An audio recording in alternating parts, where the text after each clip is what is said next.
হয় আজি আটাইতকৈ আনন্দ আৰু গৌৰৱৰ এটা দিন যে খিলঞ্জীয়া বা অসমৰ ভূমিপুত্ৰ বা জনজাতিসকলৰ ভাৰত চৰকাৰে যি 2006 চনত ফৰেষ্ট ৰাইট এক্ট এটা আইন বনাইছিল সেই আইনৰ অধীনত 2020-27 চনৰে যি বিটিআৰ শান্তি চুক্তি সেই চুক্তি অনুযায়ী 5.3 যি দফা আছিল সেই দফা মতে যিসকলে বনাঞ্চলত আছে তেওঁলোকক মানে স্বত্ব অধিকাৰ বা ফৰেষ্ট লেণ্ড এণ্টাইটেলমেণ্ট দিব লাগে আৰু সেই হিচাপে বিশ্বনাথ জিলাত আটাইতকৈ বেছি বুলি ক'ব লাগিব যে এটা সময়ত 589 দিয়া হ'ল আৰু গহপুৰত 1539 দিয়া হ'ল আৰু আজি ইয়াতে 3669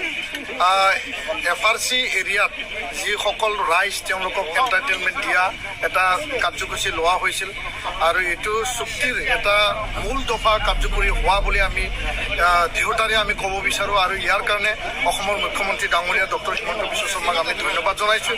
গহপুৰৰ বিধায়ক উৎপল বৰা ডাঙৰীয়াক ধন্যবাদ জনাইছোঁ আৰু বিশ্বনাথ জিলা প্ৰশাসন গহপুৰ SDO চিভিল আৰু যি আমাৰ ৱেলফেয়াৰ ডিপাৰ্টমেণ্ট সকলোৱে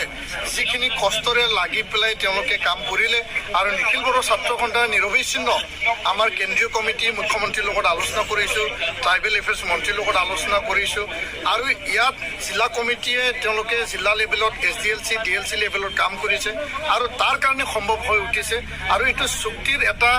ভাল মানে ফলাফল বুলি আমি ক'ব বিচাৰোঁ আৰু ইয়াৰ যোগেদি ৰাইজৰ যি এটা ন্যায় প্ৰদান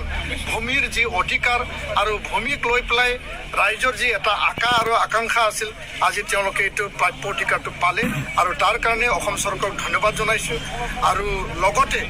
ৰাজ্যক আমি আহ্বান জনাইছোঁ যে যিসকলে আজি ভূমি পট্টা পালে তেওঁলোকে যাতে নিজৰ ভূমি সংৰক্ষণ কৰি ৰাখে আৰু ভূমি যাতে নিজৰ এটা মানে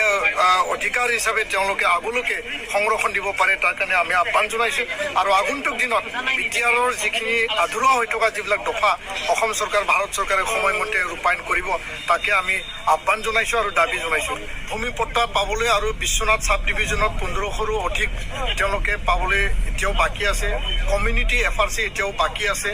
আৰু ইয়াৰ কাৰণে বিশ্বনাথ জিলা চাব ডিভিজনে কাম কৰি আছে আৰু আমি বিচাৰোঁ যে আগন্তুক